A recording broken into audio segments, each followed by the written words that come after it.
Olá, pessoal.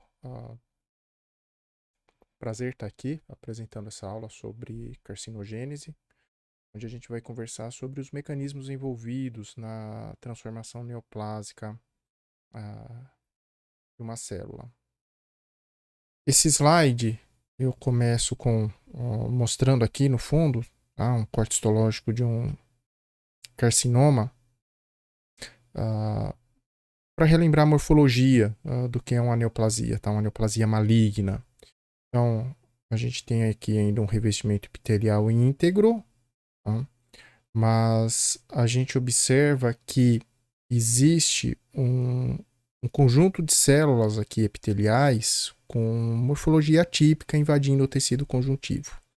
Então, isso daqui é a neoplasia, esse conjunto de células, todo esse conjunto de células com esse aspecto irregular, com alterações morfológicas em relação a algumas células normais que a gente observa aqui na superfície.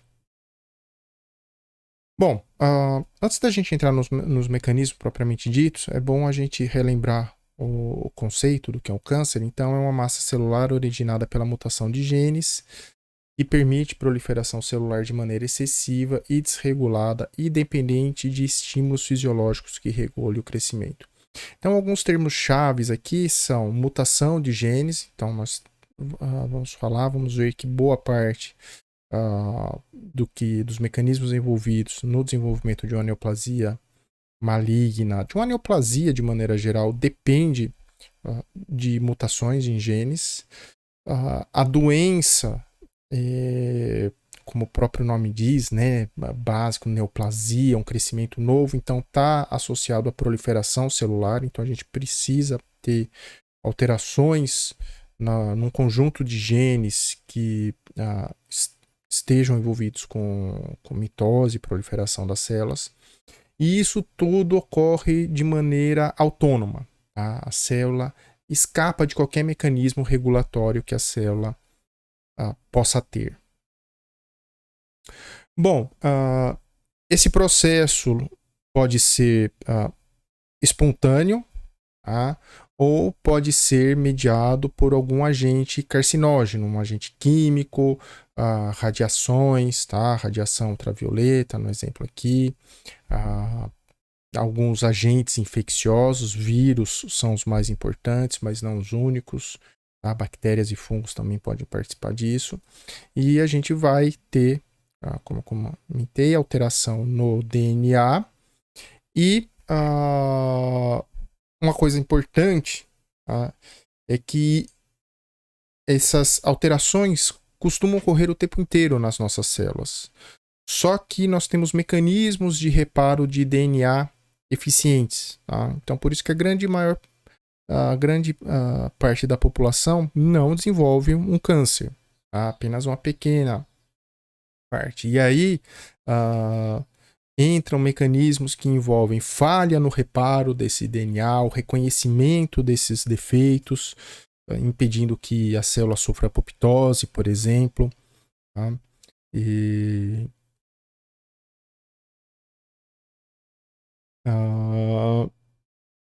Então, isso aqui explica de maneira geral por que apenas uma pequena parte da população desenvolve uma neoplasia.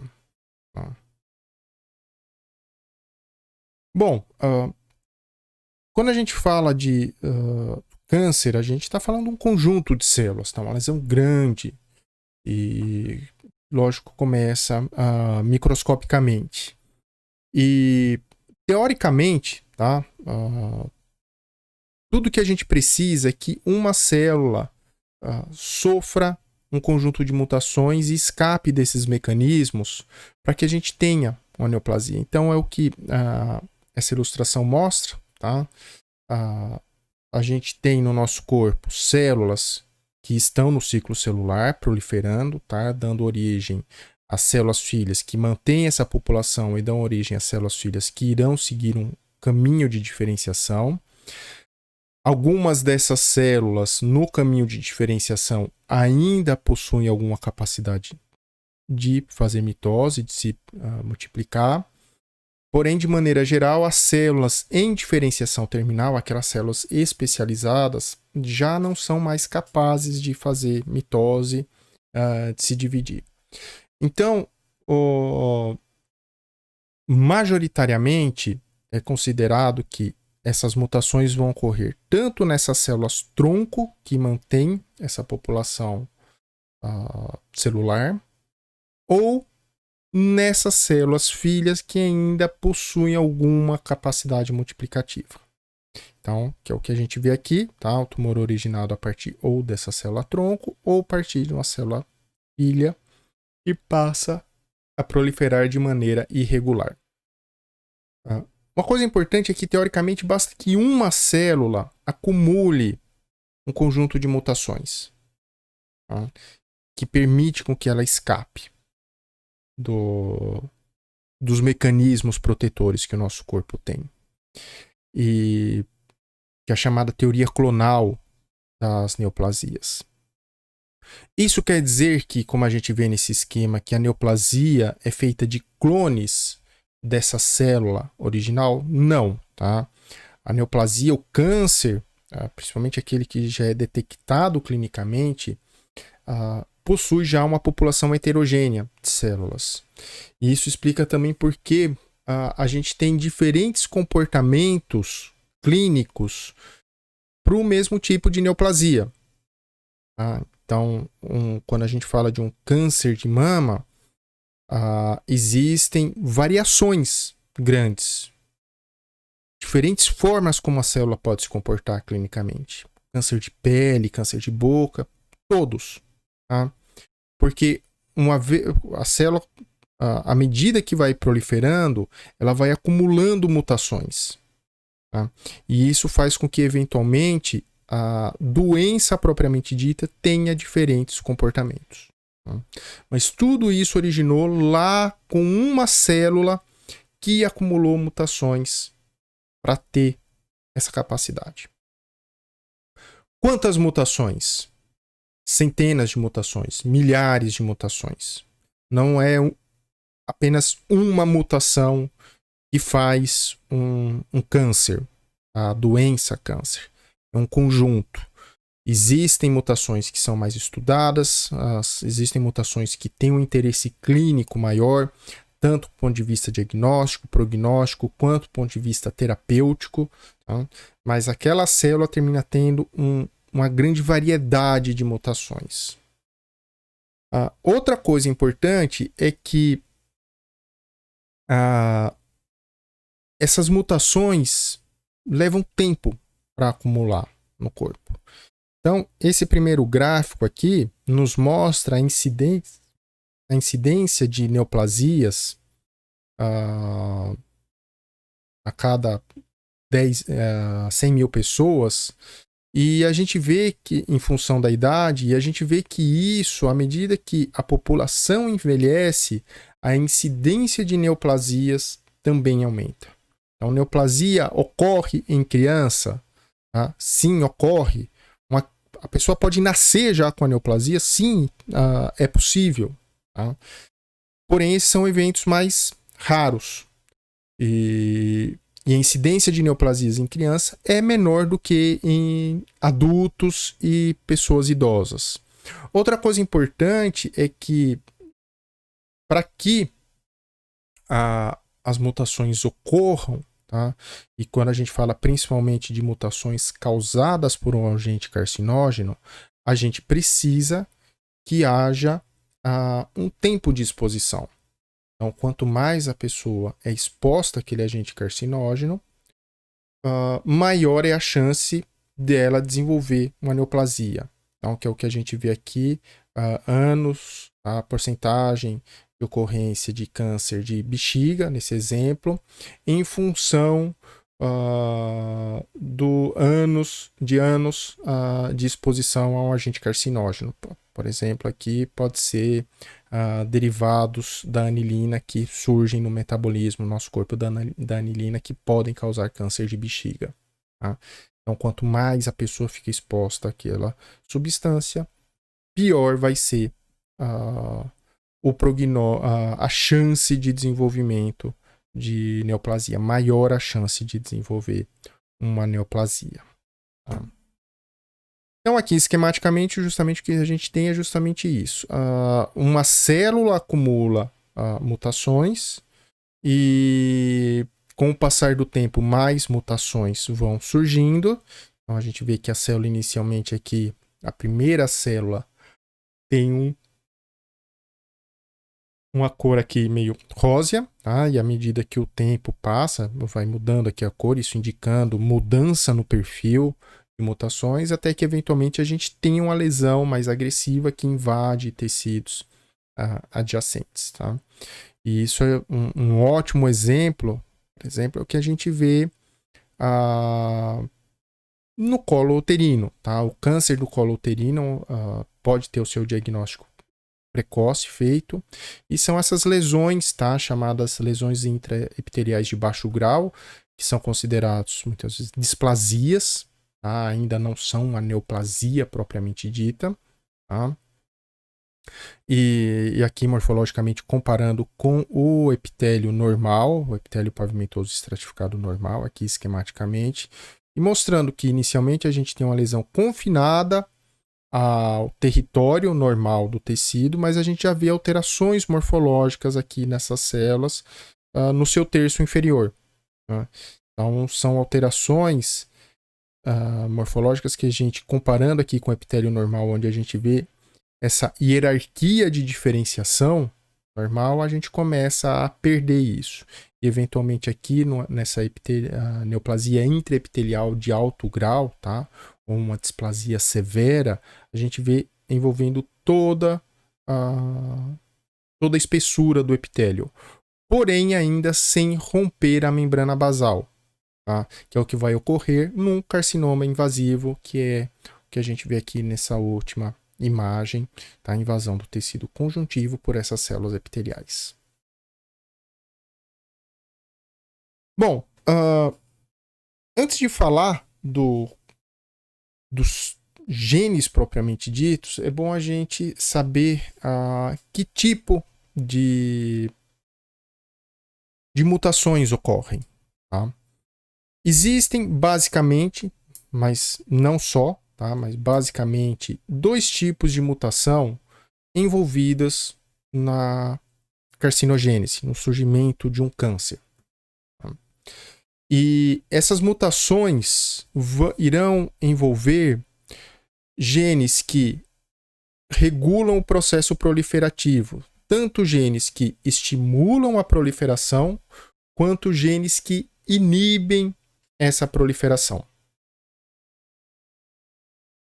Quando a gente fala de gene que estimula a proliferação, nós estamos falando de proto-oncogenes, e que uma vez tenham sofrido mutações, nós teremos os oncogenes.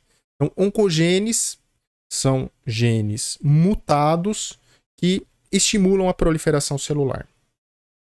E esse é um tipo de mutação de sobreatividade, tá? Uma mutação com ganho de função. E nessas situações, o que a gente precisa é que apenas um evento de mutação, tá, vai criar esse oncogene. Então, todos os nossos genes, nós temos 2 cópias, né? Temos 2 cromossomos. Então, basta uma dessas cópias com alterações para que esse gene possa estimular a célula a proliferar de maneira anormal. Tá? Contrabalanceando os proto-oncogenes, nós temos os genes supressores de tumor. E nessa situação, de maneira geral, a gente precisa de mutação com perda de atividade, tá? Perda de função. Nesse caso, para que a célula perca totalmente esse mecanismo regulatório, a gente precisa de 2 eventos de mutação, que é o que a gente vê aqui esquematicamente. Uma primeira cópia mutada, a gente ainda tem a outra cópia normal, que consegue fazer algum efeito inibidor, mas eventualmente uma segunda mutação faz com que a célula perca as duas cópias, e essa perda, tá, das duas cópias faz com que a célula não tenha mais esse mecanismo protetor. Tá? Então esses são os dois mecanismos gerais. Existe uma situação, por exemplo, envolvendo mutação de gene supressor tumoral, que é a chamada mutação dominante negativa, tá? Onde mesmo com uma cópia apenas mutada, essa única cópia com mutação, além de não exercer o seu efeito protetor, ela interfere negativamente naquela cópia que é normal, tá? Então, aquela cópia normal ali, aquelas proteínas que originadas daquele gene ainda normal, elas têm a sua função de alguma maneira prejudicada por essas proteínas com alteração, essas proteínas mutadas. Bom, então o que tem que acontecer com a célula para que ela dê origem ao câncer? Isso aqui são chamados 6 grandes eventos, né, do inglês hallmark, que estão associados ao surgimento de uma neoplasia. Não são os únicos, existem alguns outros, tá? Mas esses são os básicos, tá? E que estão mais relacionados à célula propriamente dita. Existem outros que estão associados, por exemplo, à resposta inflamatória, ao sistema imune, tá? E que eu não vou comentar nessa aula com vocês. A gente vai olhar mais sobre o aspecto da célula propriamente dita. Então, esses 6 são, a gente vai começar vendo essa autossuficiência de crescimentos, de sinal de crescimento. E a gente vai ver insensibilidade a sinal anticrescimento, escape de apoptose, potencial replicativo ilimitado, invasão tecidual e metástase e angiogênese, tá? Então a gente vai ver cada um desses. Bom, com relação à autossuficiência de sinais de proliferação, a coisa importante é lembrar que nós somos um ser multicelular e que existe uma interação muito grande entre as diferentes células do nosso corpo. Então aqui eu coloquei essa fotomicrografia, é um exemplo de medula óssea, um megacariócito aqui no meio, diferentes células mieloides aqui, em diferentes estágios de diferenciação. Então, essas células elas conversam entre si, elas recebem sinal de todo o corpo, né, hormônios, o próprio ambiente, outras células presentes aí no ambiente, então fibroblastos no estroma da medula óssea, osteoblastos no endócio interagem com essas células, e tudo isso regula o processo proliferativo dessa população aí celular. Então existem muitos mecanismos que controlam isso. Então a célula neoplásica, ela basicamente escapa disso, tá? Então isso aqui que é um esquema geral de como é feita essa sinalização para a célula proliferar, e que de maneira geral envolve receptores de membrana, onde moléculas de sinalização, fatores de crescimento vão se ligar e iniciar uma cascata intracelular, envolvendo aí mensageiros secundários. Isso vai culminar com a ativação de fatores de transcrição que vão fazer com que a célula se mantenha no ciclo celular ou saia do ciclo celular e morra sofrendo apoptose. Então isso aqui é importante. Então alterações vão ocorrer nesse conjunto de elementos, e a gente vai ver algumas alterações relacionadas ao surgimento de uma neoplasia. Tá? Bom, então como é que a célula vai conseguir essa autossuficiência? Isso pode ocorrer por esses 5 motivos, tá? Prolongamento de estímulo, aumento de sensibilidade, expressão de novos fatores, produção autônoma de fatores, sinalização de ausência de ligante. O importante é que a célula é lembrar disso daqui, autossuficiência. Tá? A célula não precisa, a célula neoplásica não precisa mais de um sinal externo, de que a célula vizinha fale para ela proliferar. Tem o seu comportamento muito parecido com um parasita, por exemplo. Tá? O parasita do nosso corpo está lá proliferando, uma ameba ou qualquer outro parasita vai proliferar por vontade própria. Então, de certa forma, as células neoplásicas se comportam dessa maneira. Então, vamos ver alguns exemplos. Tá? Isso aqui existe uma grande variedade de proteínas que estão associadas a essa autossuficiência. E aqui a gente está falando principalmente de oncogenes, tá? De proteínas que vão estimular a proliferação. Então, esquematicamente, a gente tem aqui, novamente, um receptor de membrana, tá? Onde um fator de crescimento vai se ligar. Isso vai ativar uma proteína aqui associada a esse receptor. No caso aqui, o exemplo é RAS, tá? Que na sua forma inativa está ligado a uma GDP, uma guanidina de fosfato, e quando ocorre essa ligação, existe uma mudança de conformação de toda a estrutura, não só do receptor, mas toda a estrutura sofre alteração, e RAS vai ser fosforilada, vai ganhar um fosfato, então na sua forma ativa ela tem ligado na sua estrutura uma GTP, uma guanidina trifosfato, que vai iniciar uma cascata, né, uma via de sinalização, no caso aqui MAP quinase, que vai combinar com a ativação de um fator de transcrição que vai manter a célula no ciclo celular. Uma coisa importante é que esse evento é um evento muito limitado, tá, dentro da célula. Existem proteínas que podem degradar aqui o fator de crescimento.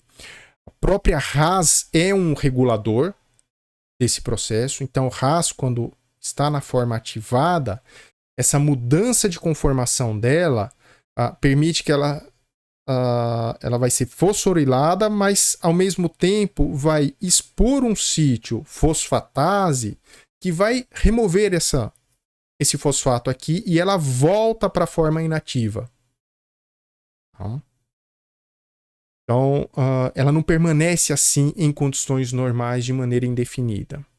Porém, se o gene de RAS sofrer uma mutação e houver alguma alteração que impeça com que essa atividade intrínseca de fosfatase não seja executada, ela perca essa função,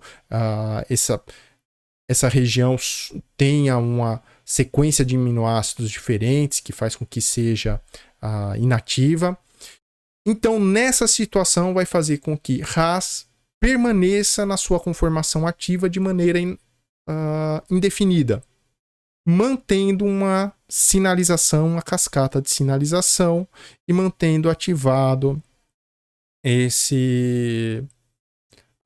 essa via e essa ativação do fator de transcrição. Tá? Existe uma série de outras situações que ocorre essa ativação indefinida tanto do receptor ou de uma molécula dentro da célula, mantendo essa cascata de sinalização. Então, aqui um exemplo que ocorre no câncer de mama, esses receptores para fator de crescimento epidermal, HR2 e o EGF, tá? Podem sofrer mutações. No caso do HR2, ela vai dar origem à oncoproteína NEU. E a única diferença em relação ao receptor normal é que na porção transmembrana, uma valina, tá? Um aminoácido valina, é substituído por uma glutamina. Então, essa mutação pontual, tá, desse aminoácido faz com que esse receptor fique numa conformação ativada independente da presença do ligante. No caso do receptor para EGF, o que ocorre é uma deleção. boa parte da porção extracelular desse receptor é apagada, tá? Lá do gene, é perdido.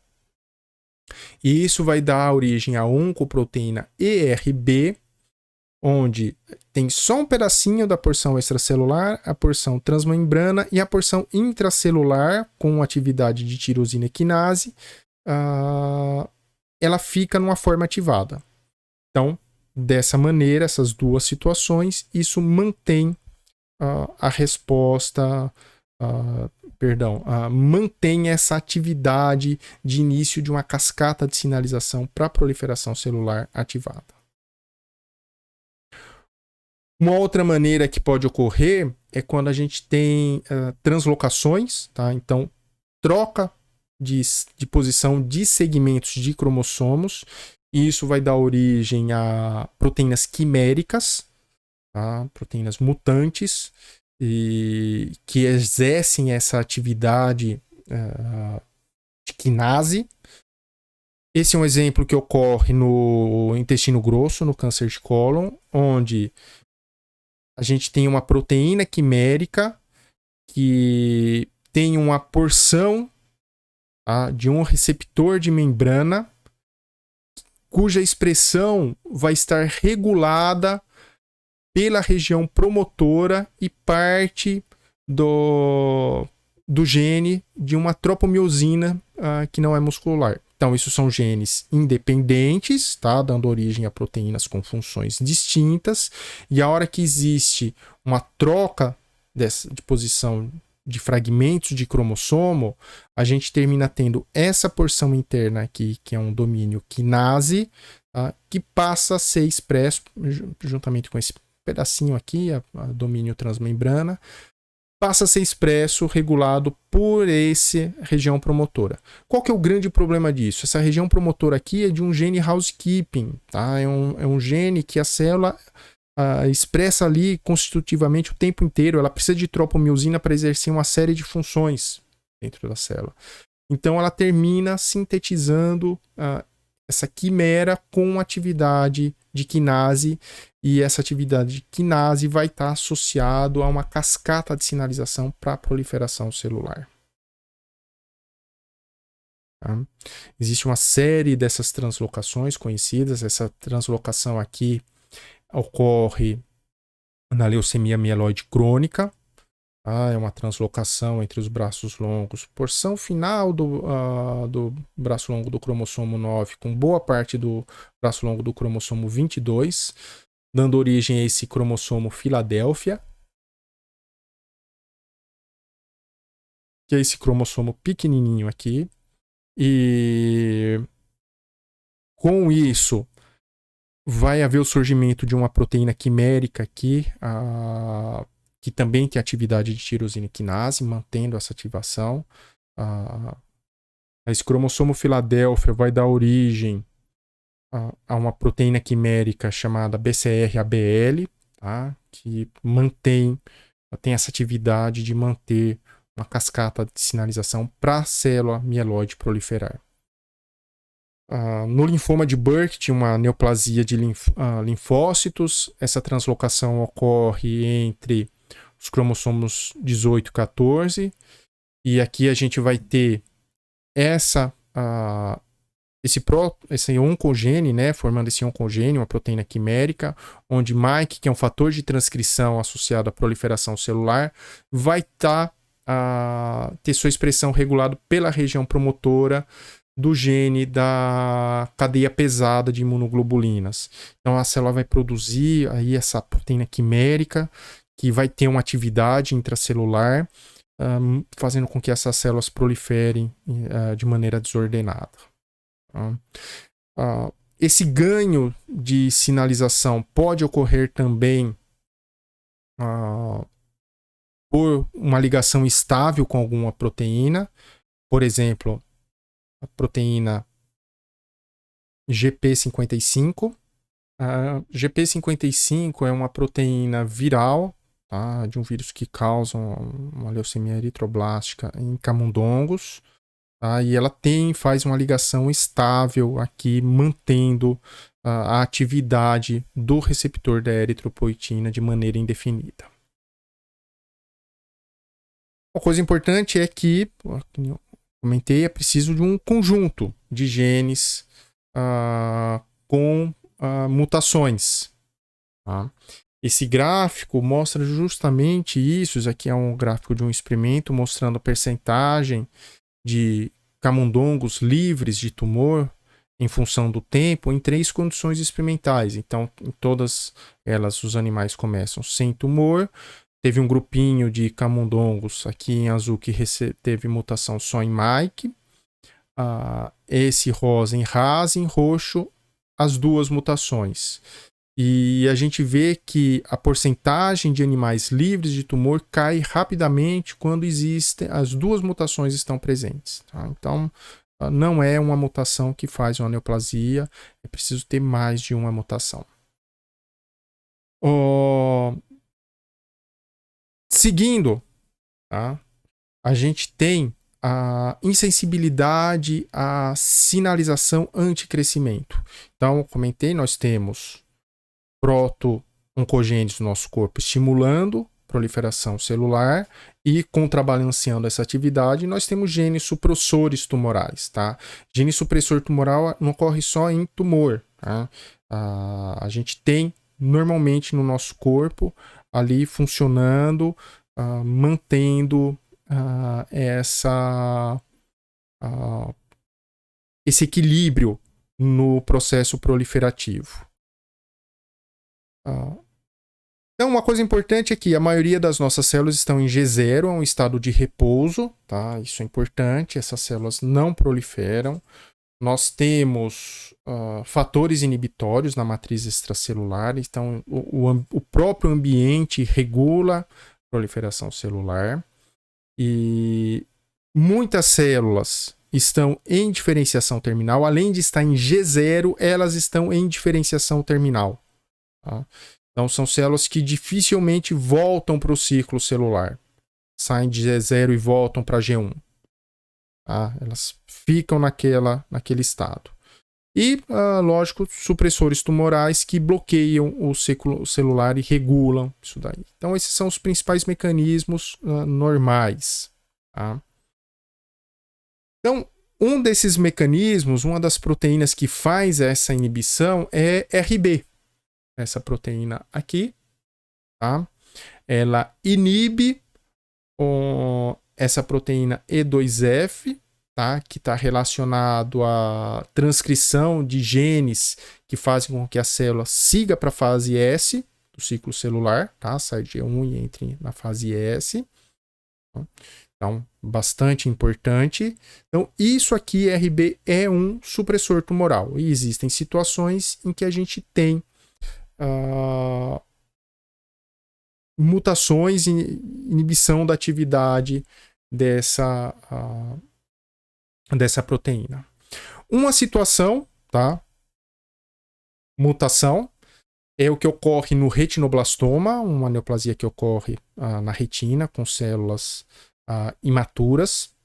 E esse é um exemplo de mutação que pode ser herdada, tá? Então existem alguns genes mutados que estão associados a neoplasias que podem ser herdados. Isso, algumas neoplasias apresentam essa característica. Retinoblastoma é um exemplo, um outro exemplo, o câncer de mama, tá? E no caso de RB, tá, do retinoblastoma, a gente vai ter então 2 formas dessa neoplasia. Uma é a forma esporádica, onde o paciente segue aquele exemplo que eu dei lá dos tipos de mutação. Ele precisa ter 2 eventos de mutação para perder a atividade desse gene supressor tumoral, tá? E as células escaparem aí dos mecanismos de regulação. Ou, tá, um indivíduo que tenha mutação em células germinativas em uma cópia, tá, pode passar para sua prole, para um dos seus filhos. Tá? E aí essa criança vai nascer já com uma cópia mutada. Então essa criança vai ser mais suscetível ao desenvolvimento do retinoblastoma, pois ela precisa de apenas um evento de mutação em RB. Tá? RB também é importante, um outro mecanismo, tá? É na patogênese do câncer do colo uterino, tá? O papilomavírus humano, ele expressa duas proteínas, E6 e E7, que inibe duas proteínas, dois supressores tumorais. E7 se liga a RB e impede que a RB exerça sua atividade inibitória. Então, a célula vai ter a transcrição de genes para progressão no ciclo celular. E também o papilomavírus expressa E6, que se liga e inibe a atividade de P53, que é outro supressor tumoral. Tá? E um supressor tumoral extremamente importante. Tá? Porque ele exerce diversas funções no nosso corpo. Já vou mostrar quais são essas funções. Tá? Então, essa daqui é um outro mecanismo em que a gente pode ter essa insensibilidade a sinal anticrescimento. Então, mesmo o RB nessa situação sendo normal e P53 sendo normal, eles vão ter a sua atividade inibida pela presença de proteínas que as sequestram. Uma coisa importante, tá? Para entender por que alguns papilomas vírus dão origem à neoplasia benigna, tá? Simplesmente uma verruga vulgar, e alguns dão origem a uma neoplasia maligna, tá? O caso dos papilomavírus HPV 16 e 18, por exemplo, no colo uterino, porque isso depende de como o genoma do vírus vai interagir com o genoma da célula hospedeira. Então, os HPVs que normalmente dão origem a lesões benignas, a tendência do seu genoma é não integrar no genoma da célula hospedeira. Já no HPV 16 e 18, pode ocorrer essa integração. E a hora que existe essa integração do genoma viral com o genoma da célula hospedeira, isso favorece o surgimento de mais mutações. Então, isso termina caminhando para o desenvolvimento de uma lesão com um comportamento mais agressivo. Tá? Lembrando, o que separa uma neoplasia benigna de uma maligna, que é o câncer propriamente dito, é justamente o número de mutações e como essas células vão se comportar, tá? Influenciando como essas células vão se comportar.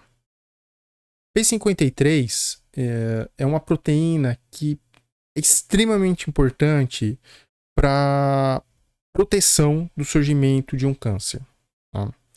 A P53 exerce uma série de funções na célula, tá? Fator de transcrição, supressor tumoral, mas uma coisa importante é que esse gene ele é conhecido como o guardião do nosso genoma. Tá? Ele é extremamente importante nesse aspecto porque ele é um sensor primordial de dano ao DNA. Tá? Isso aqui. Então, e no caso de P53, esse é um exemplo de mutação dominante negativa, onde uma mutação em uma das cópias pode interferir no funcionamento da cópia que ainda é normal. É tão importante que cerca de 50% dos cânceres apresentam mutação no P53. Então, sempre que a gente fala de carcinogênese, P53 termina sendo o assunto porque é uma proteína extremamente importante. E o que ela faz? Esse esquema aqui mostra esquematicamente o conjunto de funções que P53 exerce, tá? E a importância dentro da carcinogênese. Então, quando a célula é exposta a agentes carcinógenos e ocorre dano ao DNA, tá? P53, tá, vai ser ativada e ela vai se ligar ao DNA e detectar essas alterações. Tá? P53 também pode ser ativado em situações de hipóxia. Tá? Então, não só P53 detecta mutações no DNA, como P53 também detecta condições desfavoráveis para a proliferação celular. E a partir disso, uma série de coisas podem ocorrer com a célula. Tá? P53 pode fazer com que a célula entre em apoptose. Tá? O dano é irreparável. Tá? Pode haver uma tentativa de reparo do DNA, aqui uma proteína que participa desse reparo, GADD45. E se não for possível fazer esse reparo, P53 vai induzir apoptose, tá? E a gente já vai ver um pouquinho mais em detalhes a apoptose. Tá? P53 vai estar associado à ativação de uma outra proteína chamada P21, que faz com que a célula pare em G1. Ela não progride no ciclo celular.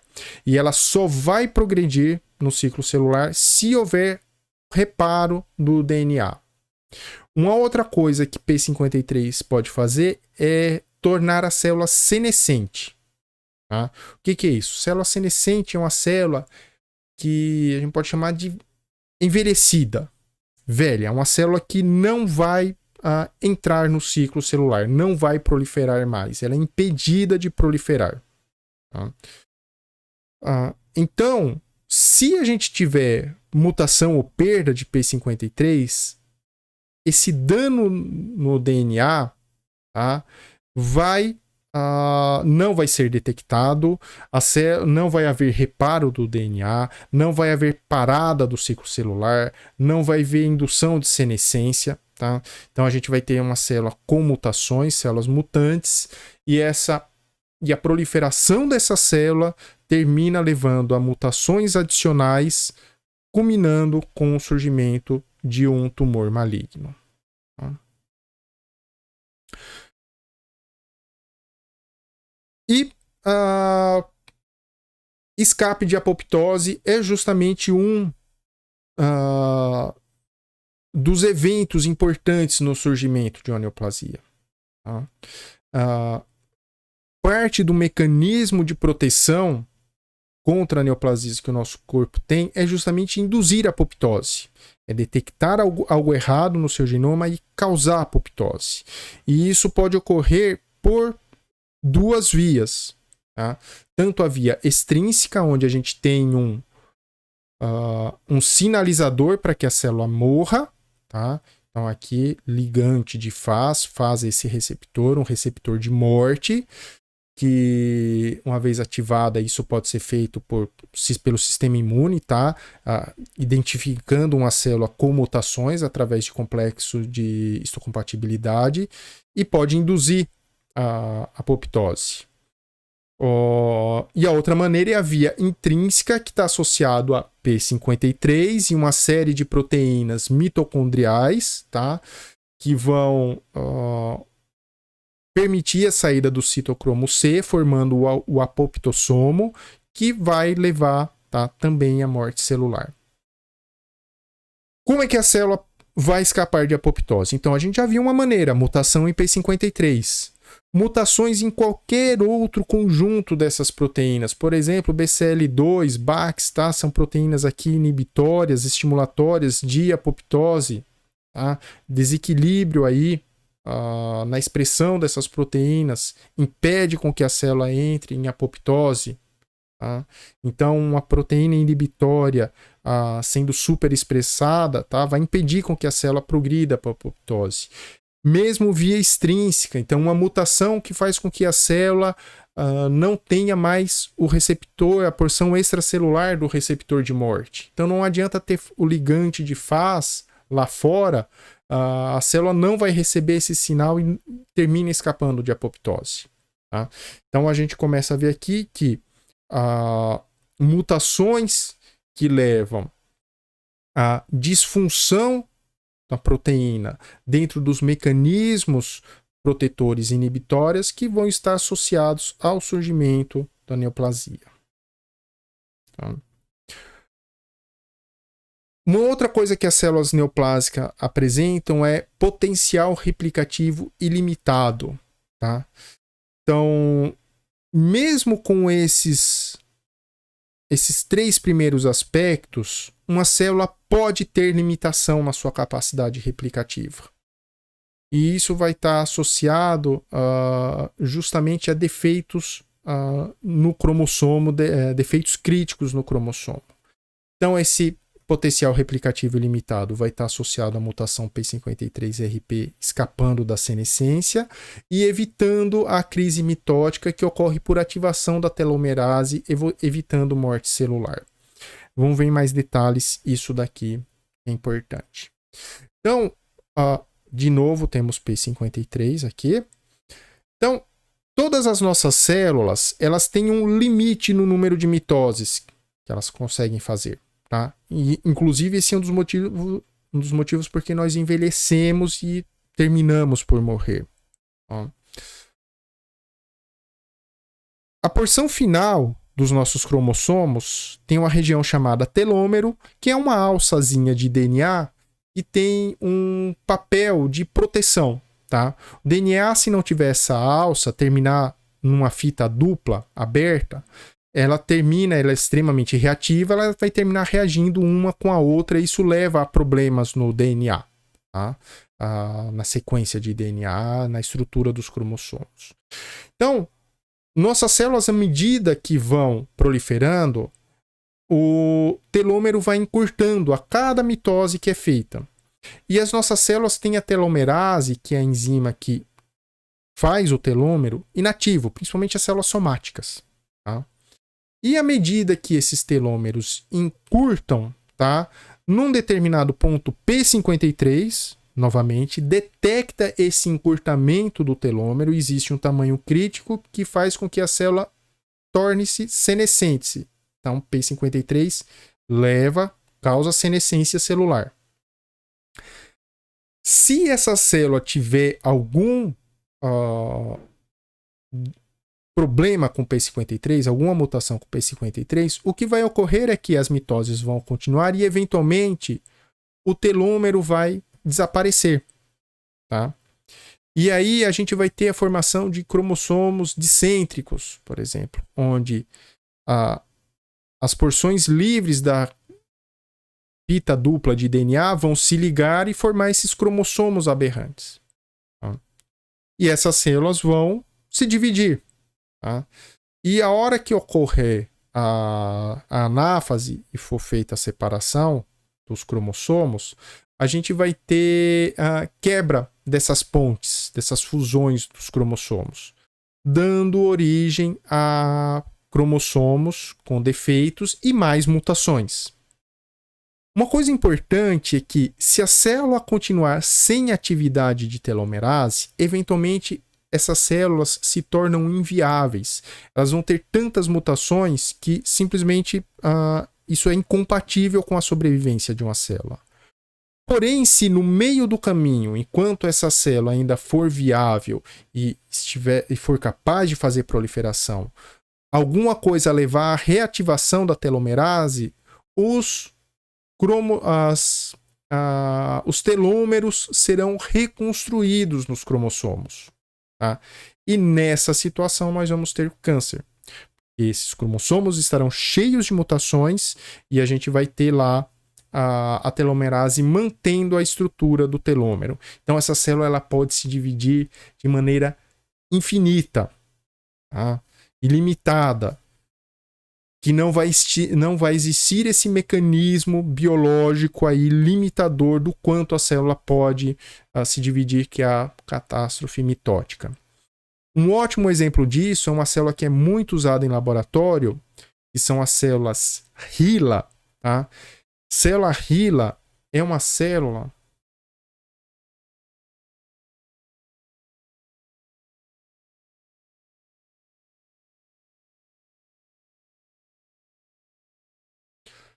A célula HeLa é uma célula originada do câncer de colo uterino de uma mulher chamada Henrietta Lacks, que faleceu em 1951. Tá? Então, essas células vão fazer aí 70 anos, tá? E elas estão lá proliferando em laboratórios no mundo inteiro, tá? E são aquelas células originadas daquele câncer, tá? Dessa mulher lá que faleceu 70 anos atrás, basicamente. Tá? E isso ocorre porque justamente a telomerase, tá, está ativa, presente, mantendo os telômeros nessas células. Uma coisa importante para o surgimento de uma neoplasia é a ocorrência, e aqui olhando de maneira mais ampla no tecido, ocorrência de angiogênese. Então, as células neoplásicas, elas têm alterações no seu metabolismo, elas são capazes de sobreviver num ambiente de hipóxia, tá? E de maneira mais eficiente que uma célula normal. E além disso, ela sofre mutações que faz com que ela sintetize fatores angiogênicos. Tá? Então, nesse processo de sobrevivência, tá? Ela termina sintetizando e produzindo, levando à formação de uma rede vascular, permitindo a sobrevivência dessas células. Lógico que isso é uma oportunidade, né, terapêutica, inibir a angiogênese é algo que tem sido bastante observado, estudado, como uma maneira de, pelo menos, controlar o crescimento de uma neoplasia. Então,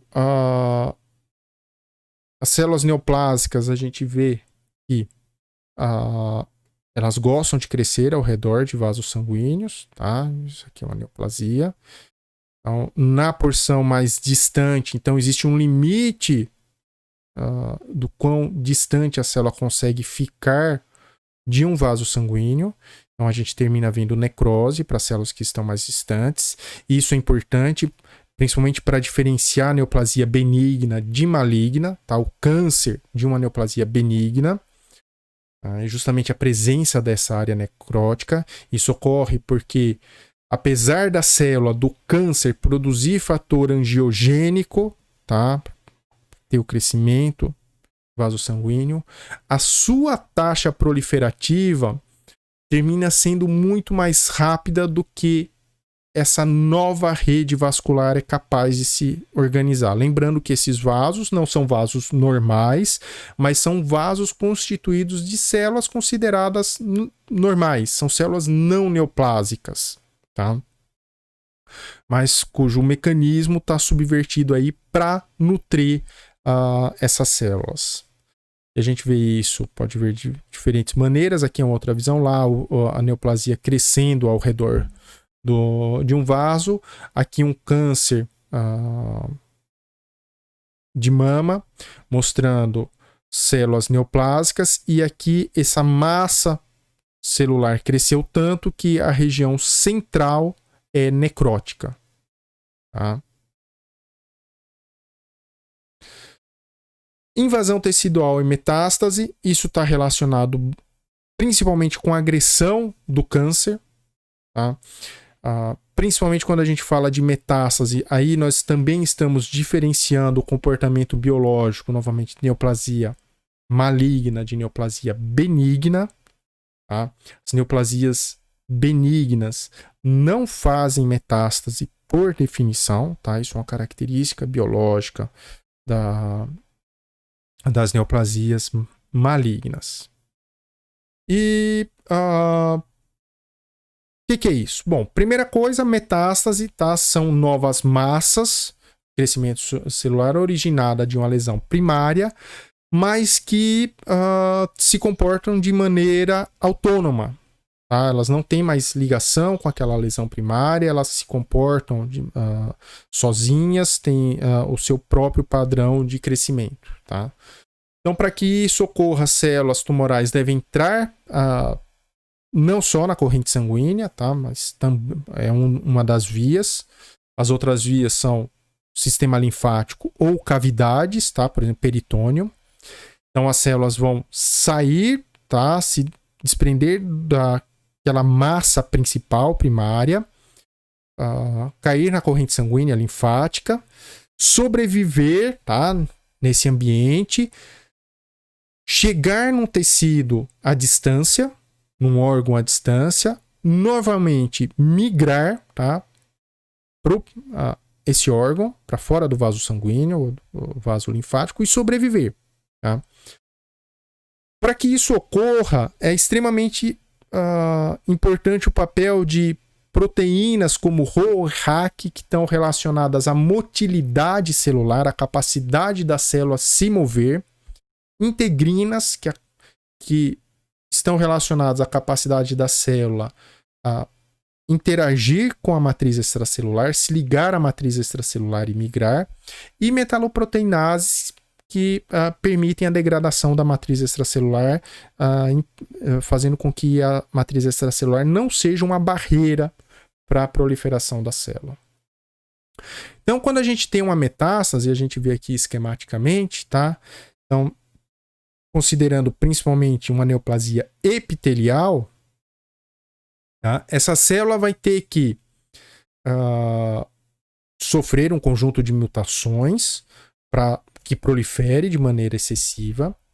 Ela vai ter que sofrer mutação para que permita que ela rompa a membrana basal. Ela vai precisar interagir com a matriz extracelular do tecido conjuntivo, migrar nesse tecido conjuntivo, chegar num vaso sanguíneo, romper membrana basal, endotélio, cair na corrente sanguínea, sobreviver na corrente sanguínea. Essas células vão se comportar como um êmbolo, tá? Elas vão formar um êmbolozinho em algum órgão à distância. Ali elas terão que sair novamente do vaso e colonizar esse tecido, esse órgão à distância.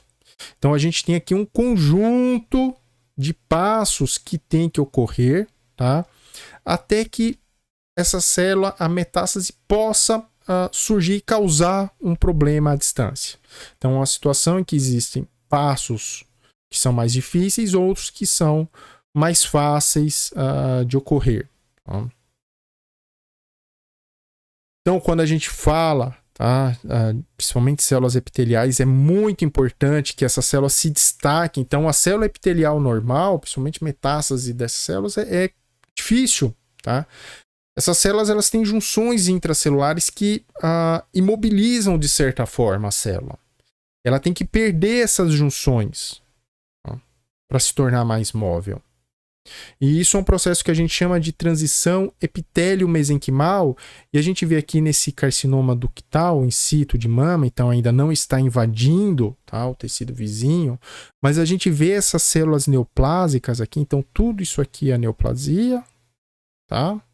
Essas células aqui epiteliais, e a gente vê essas células com formato fusiforme, ou seja, lembrando já uma célula mesenquimal. Tá? Então, essas aqui são células que eventualmente, tá, poderão migrar e invadir o tecido adjacente. Tem uma série de passos, tá, que tem que ocorrer, a gente viu ali no esquema anterior. Esses passos que ocorrem na corrente sanguínea são relativamente fáceis. O que é difícil é cair na corrente sanguínea, num vaso linfático, e sobreviver e ter um crescimento persistente nesse órgão à distância. Porque normalmente existe uma variação no fenótipo dessas células. Então, a célula que migra não é necessariamente a célula que multiplica muito numa neoplasia. Tá? Então, por isso que metástase é um evento que não é tão fácil assim de ocorrer. Bom, fechando aqui uma série de um esquema mostrando o que tem que ocorrer para a gente sair de uma célula normal até um câncer, uma neoplasia maligna com invasão e metástase. Então a gente viu que a célula tem que sofrer mutações, tem que haver falha no reparo de DNA, mutações no genoma dessas células vão ativar genes que promovem o crescimento, nós vamos ter inativação de genes que inibem o crescimento, tá? Alteração de genes que regulam a apoptose, fazendo com que esse conjunto, permitindo com que a célula haja uma expansão clonal, um aumento do número de células, associado a angiogênese, escape de imunidade, mutações adicionais, levando à progressão tumoral e eventualmente à doença propriamente dita. Tá? Pessoal, eu termino aqui deixando algumas referências bibliográficas, não só o livro de patologia, né, o Robbins, mas para entender carcinogênese, essa referência aqui é bastante importante, tá? Uma referência que explica detalhadamente esses passos. E isso também em livros de biologia celular e molecular também tem explicações a respeito de carcinogênese em maiores detalhes. Eu vou estar aberto a dúvidas, tá? Vocês podem entrar em contato comigo para que a gente possa esclarecer, inclusive, se for preciso, marcar um horário adicional para a gente conversar um pouquinho mais sobre carcinogênese, que pode ser um assunto bastante extenso, mas se eu puder ajudar a esclarecer essas dúvidas, será um prazer. E muito obrigado mais uma vez pelo convite para participar da Liga de Oncologia da UFTM. Até a próxima.